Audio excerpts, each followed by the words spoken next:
Salut tout le monde!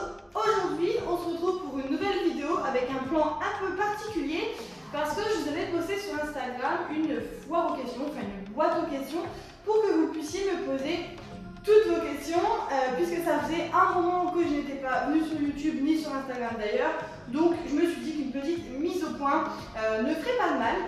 Donc j'ai toutes les questions sur la tablette, je vais y répondre tout en faisant un gâteau. Alors pourquoi? Parce que cet après-midi je reçois de la famille, je leur ai promis un gâteau, sauf que je ne suis pas une excellente pâtissière, du moins je ne m'y suis jamais attelée, donc je ne sais pas trop faire. Et pour que ce soit une valeur sûre, je suis allée chercher un truc tout fait. Voilà.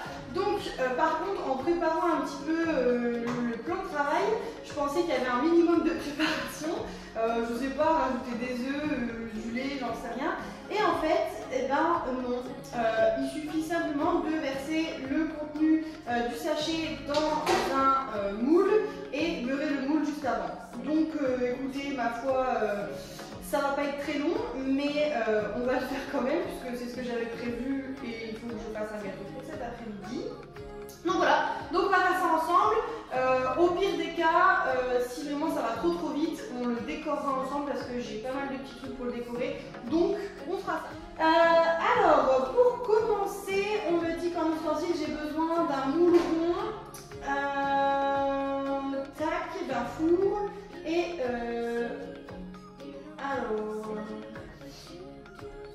alors ils disent qu'il faut que je beurre mon moule et que je le farine.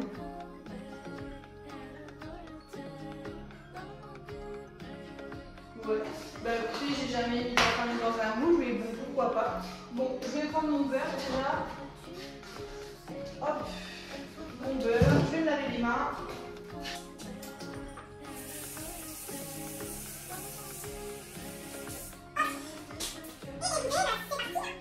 Alors au niveau du moule, par contre, je sais pas quelle taille prendre, c'est pour ça que j'ai tout sorti. Hop, je vais retirer mes bagues. Tac. Et tac. Donc je sais pas quelle taille de moule prendre. Je pense que je vais prendre la taille de ça sera mieux. Donc avant de commencer à beurrer mon moule, je vais prendre vos questions donc, au hasard. La première question de Justine, peux-tu nous en dire plus sur la direction de ta chaîne YouTube, contenu, etc. Fréquence, merci. Alors Justine, d'abord merci pour ta question. Honnêtement, tu me poses un peu une colle. J'ai décidé de reprendre YouTube à condition de faire ce que j'aime. Au début, je m'étais mis une grosse pression en fait. Le problème, c'est que l'année dernière, quand j'ai créé ma chaîne YouTube, je m'étais dit, allez, je vais faire une vidéo tous les mercredis, tous les dimanches, machin, je vais être hyper au taquet et tout. Et en fait, ça demande énormément de travail. J'ai un boulot à côté. Comme vous le savez, j'ai beaucoup d'animaux à côté. Avec Timo, on est aussi en travaux. On a une vie aussi, tout simplement. Lui aussi travaille beaucoup. Donc finalement, le rythme n'était pas tenable. Et au final, faire des vidéos tout le temps exclusivement sur les animaux, j'avoue que ça m'a un petit peu lassée. Donc j'avais arrêté. Je suis une très grosse consommatrice de vidéos YouTube, donc je n'ai jamais arrêté d'en regarder. Par contre, j'avais arrêté d'en produire tout simplement. Et au final, au fur et à mesure des mois, mon contenu, le contenu que je regardais sur YouTube tout simplement a changé. C'est vrai qu'aujourd'hui j'aime beaucoup regarder des vidéos organisation, des vidéos travaux et animaux, ça n'a pas changé, j'aime encore ça, mais plus organisation, retour de course, ménage, cuisine, enfin voilà, j'aime bien regarder ce genre de vidéos maintenant. Donc je me suis dit, écoute, t'as envie de reprendre YouTube, pourquoi pas reprendre, mais pour faire ce type de vidéo là. Donc voilà. Donc aujourd'hui ma chaîne je m'en fous déjà partout, c'est super. Aujourd'hui ma chaîne, je vais y aller en fait sans prise de tête. C'est-à-dire que si j'ai envie de vous faire une vidéo ménage comme j'ai pu vous faire la semaine dernière, je fais une vidéo ménage. si je vous fais une vidéo travaux parce que j'en ai envie, je vous ferai une vidéo travaux et évidemment vous verrez tout le temps les animaux puisque ça reste ma plus grande passion du coup avant tout. Mais donc voilà, donc la chaîne finalement vous y retrouvez un petit peu de tout. Si vous n'aimez pas tous les contenus, bah, écoutez, je vous invite simplement à ne pas regarder et puis à regarder uniquement les vidéos qui ont un contenu qui vous plaît. Mais pour le reste, bah, écoutez, il y aura un petit peu tout aujourd'hui sur ma chaîne. Bon, je suis trop dégoûtée parce que je n'avais plus de stockage sur mon téléphone, donc la vidéo a coupé net. J'ai blablaté pendant des minutes et des minutes entières sur d'autres questions. Et donc vous n'avez pas la réponse, donc là j'ai terminé de faire mon gâteau, je vais le mettre au four et je vous retrouve dans 2 petites secondes pour faire un face cam pour finir tout simplement la fin aux questions. Bon, du coup, je vous reprends dans un autre fond puisque mon gâteau est au four. Je ne sais plus ce que je disais exactement. On parlait en tout cas du contenu de la chaîne. Donc, je vous disais, il y aura du contenu pour tout le monde. Il y aura du contenu organisation, ménage, voilà, un peu tout ce qui concerne la maison, la déco, les travaux. Il y aura également du contenu sur les animaux. Je ferai des vlogs. Enfin voilà, je me prends plus la tête. Je ferai ce qui me plaît. Et si ça vous plaît, bah, j'en suis ravie. Et si vous n'aimez pas, bah, je considère qu'il y aura suffisamment de contenu différent sur la chaîne pour que vous puissiez sélectionner uniquement les vidéos qui vous plaisent. Donc voilà, en tout cas j'espère que la suite vous plaira sur la chaîne autant que moi ça me plaît puisque je reprends clairement plaisir à refilmer. Deuxième question, alors deuxième question qui va concerner du coup les petits que Bonnie a eu, les sphinx. Alors c'est vrai, je vous ai lâché un peu dans la nature pendant quasiment 1 an sans vous dire s'il y avait eu des nouveaux animaux, s'il y avait eu des décès, nos projets, ce qu'on voulait faire, etc. Mais donc c'est vrai, vous avez pu le remarquer puisque je vous ai balancé une photo comme ça sans vous donner de nouvelles avant. Bonnie a eu une portée. Donc on me demandait depuis quand aimes-tu les sphinx et quand as-tu les chatons, vas-tu faire un élevage de chats. On me demandait oh mais on a loupé quelque chose, raconte-nous. Enfin voilà, j'ai eu pas mal de questions concernant Bonnie, les chatons, voilà. Donc pour vous expliquer un petit peu tout, l'année dernière je mettais encore des posts sur Instagram et sur YouTube, donc vous êtes au courant, mais j'ai adopté Bonnie. Voilà, donc je voulais tout vous expliquer, mais sinon la vidéo va durer 3 heures, donc à la limite si le sujet des chats vous intéresse particulièrement, dites-moi en commentaire et je vous ferai une vidéo sur voilà comment j'ai été chercher Bonnie, comment elle est tombée, enfin comment elle a été gestante, ce que je vais faire des chatons, etc., etc. Enfin en tout cas voilà, si ce gros sujet vous plaît, dites-le moi en commentaire, je vous tournerai une vidéo juste à ce sujet. Donc je suis allée chercher Bonnie l'année dernière parce que les sphinx me manquaient trop. J'avais eu un sphinx, une femelle il y a quelques années, mais que j'avais récupéré déjà assez âgée, donc elle n'a pas vécu très longtemps. Et au final ensuite j'ai adopté des chats européens. Et c'est vrai que cette envie de sphinx me manquait beaucoup, ils ont un tempérament, un caractère qui me plaît vraiment fort. Et j'en avais parlé à Timo, lui ne voulait pas d'autres chats et j'ai fait ma petite crise des nerfs pendant quelques semaines, je l'ai tanné avec ça, il a fini par... Est-ce que je peux vous dire qu'il a vraiment fini par accepter? Non, il n'a jamais été d'accord pour adopter Bonnie, sauf que il a fini par céder puisque j'en voulais absolument un et voilà, je la voulais pour Noël et du coup ça s'est fait comme ça. Donc j'ai adopté Bonnie et quelques mois après j'ai décidé de lui faire une portée puisque comme 9/10 des personnes sur cette planète je pense, tout le monde trouve ça moche, tout le monde n'aime pas les sphinx, ils trouvent ça voilà, bizarre et au final une fois que tout le monde a rencontré Bonnie, et bien tout le monde en veut. Donc j'ai mon entourage qui a commencé à me dire oh des bébés j'en prendrai un, j'en prendrai un, j'en prendrai un. Donc au final je me suis retrouvée à faire une portée avec Bonnie parce que je savais que je pourrais potentiellement les vendre dans la famille. Donc voilà, ensuite on me demandait si je comptais faire un élevage de chats. Alors j'avoue que c'est quelque chose qui m'a toujours intéressé, qui m'a toujours plu. En plus je suis diplômée, comme je suis éducateur canin, j'ai la cassette, donc je peux me permettre de vendre des chats. J'ai déjà ma micro-entreprise, donc en fait toutes les démarches administratives et légales me permettent du coup de pouvoir faire cet élevage et de vendre des chatons. Donc ça me tente vraiment.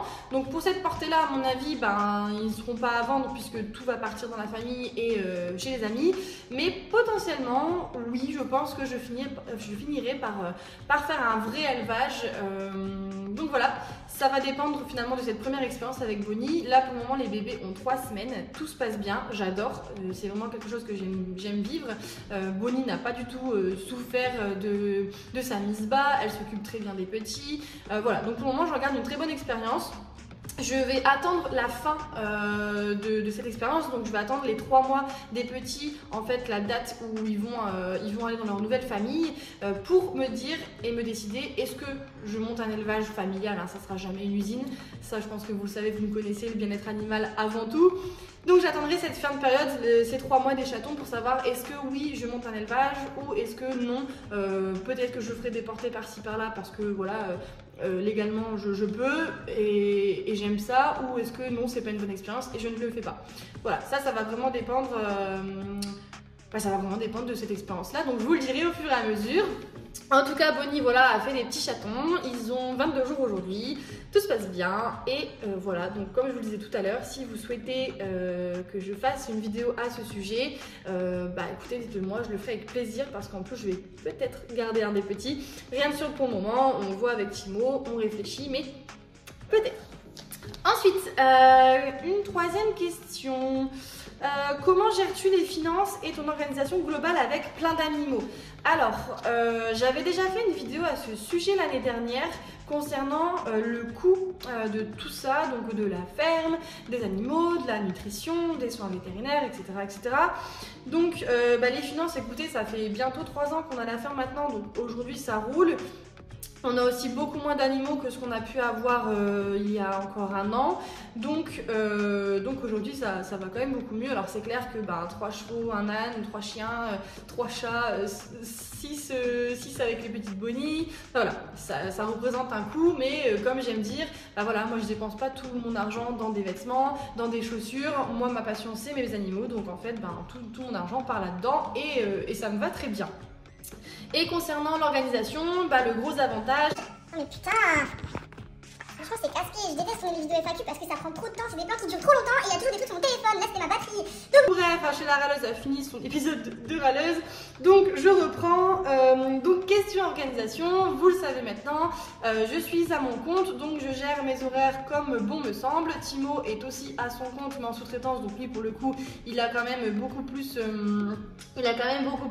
d'horaires imposés, mais en ce qui me concerne, mes horaires je gère comme je veux, donc je pars à l'heure que je veux, je rentre le midi, tous les midis pour m'occuper de mes animaux, sortir les chiens et tout ça. Là quand j'ai eu la portée de chat, forcément il fallait que je sois plus présente, donc j'ai mis beaucoup moins de cours la première semaine pour être plus présente auprès de Bonnie et de ses petits, donc en fait finalement niveau organisation ça roule quoi, donc voilà. Et d'ailleurs si vous voulez des vidéos full organisation, c'est un projet que j'ai, pareil n'hésitez pas à me dire en commentaire, je vous tournerai ça avec plaisir. Ensuite, j'ai Mademoiselle Marine qui me demande tu deviens quoi? Comment vont les animaux? Et en as-tu de nouveau? Alors, je deviens quoi? Écoutez, je n'ai pas beaucoup changé. Je suis toujours à m'occuper de mes animaux dans ma petite ferme, toujours éducatrice canin. Aujourd'hui, j'ai 25 ans contre 24 l'année dernière. Je suis toujours en couple avec Timo, tout se passe bien, voilà, dans la famille tout va bien, donc je deviens quoi? Écoutez, je n'ai pas beaucoup changé.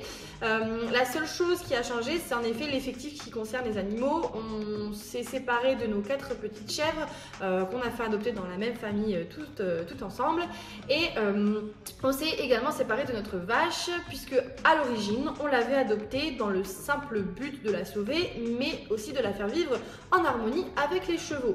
Sauf que notre erreur de départ a été qu'on s'en est beaucoup trop occupé. Donc Amour, Valentine la vache, était absolument dépendante de nous et des chiens, et elle ne voulait absolument pas vivre avec les chevaux. Moi je considérais qu'elle était clairement malheureuse, elle se mettait toujours dans son coin, elle ne jouait jamais avec les chevaux, elle cassait les clôtures parfois même pour nous rejoindre, enfin voilà.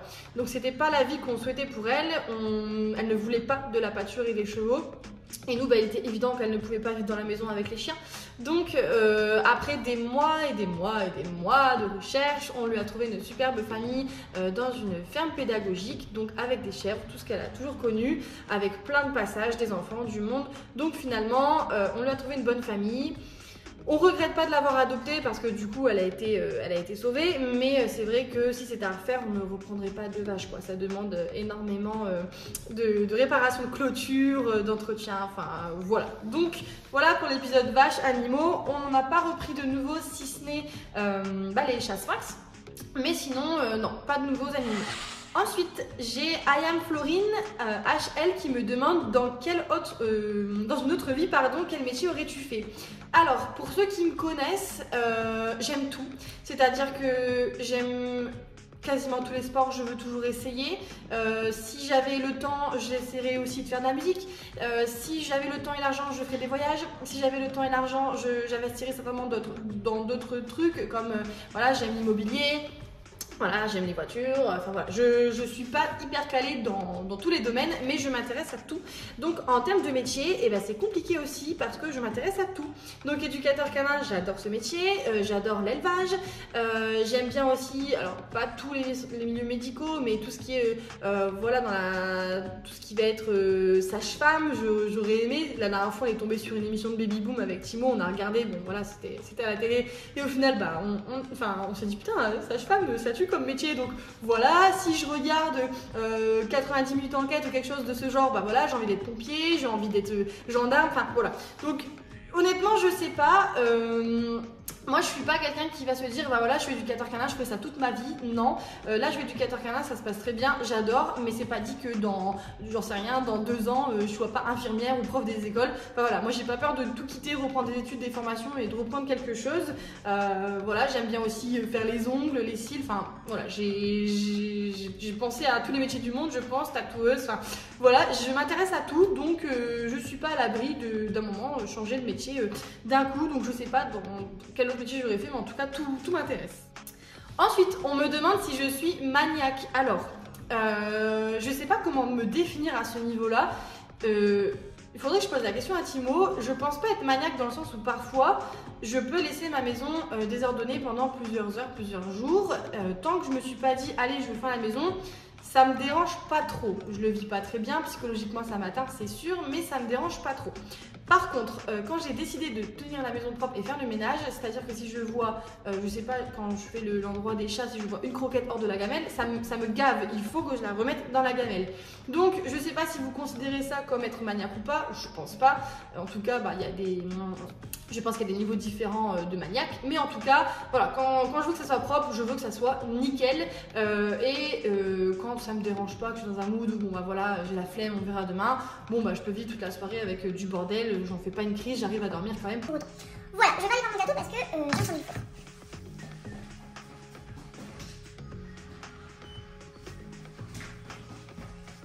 En effet, il était temps que j'aille voir le four. Ensuite, on me demande, te sens-tu surpassé des fois avec toutes tes tâches? Oui, alors c'est aussi l'une des raisons pour lesquelles j'ai arrêté les vidéos YouTube l'année dernière. Parce que en fait clairement on avait trop de trucs, nos boulots respectifs, les travaux, la famille, notre couple, les animaux, enfin voilà, c'était trop et en fait on subissait nos journées, on n'avait plus trop envie de s'occuper des animaux parce que c'était fatigant. On avait arrêté les travaux pendant longtemps parce qu'on n'en pouvait plus, donc on s'est clairement senti surpassé et on n'a pas regretté parce que c'est quelque chose que j'ai adoré vivre et voilà. Mais c'est vrai que si c'était à refaire, on referait pas tout pareil. On reprendrait certainement pas autant d'animaux, ou du moins pas tout de suite. Et ouais, clairement, on s'est senti surpassé. Donc bon, voilà, là, durant l'année 2023, j'avais promis à Timo que je remettrais les choses en place. Donc comme je vous l'ai dit, on s'est séparé des chèvres, de la vache.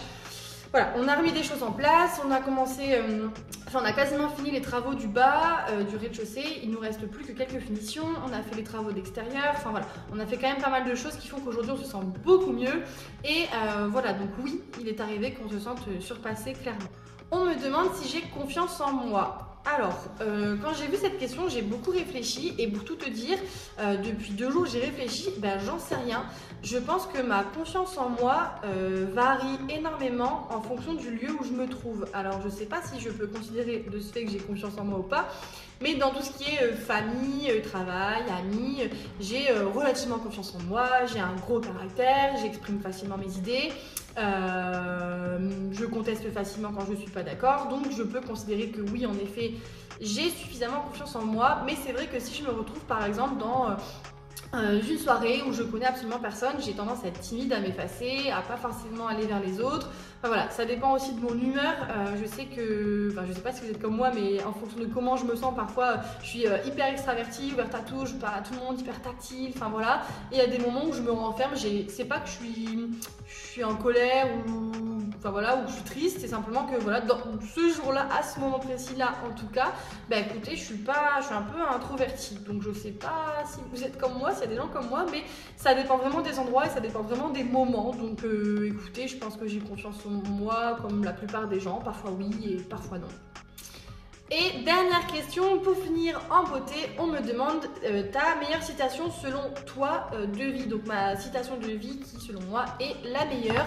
Et ben écoutez, j'en sais rien, je n'ai pas de citation en tête. Il faudrait que je réfléchisse. Une citation, j'en sais rien. Après, une façon de vivre, moi je crois beaucoup à tout ce qui est destin et karma. Donc je me dis que si ça arrive toujours pour une raison. Et bon, je suis athée, je n'ai aucune croyance religieuse. Mais par contre, je me dis que le karma me tombe sur le coin de la tronche si je fais des choses pas très correctes.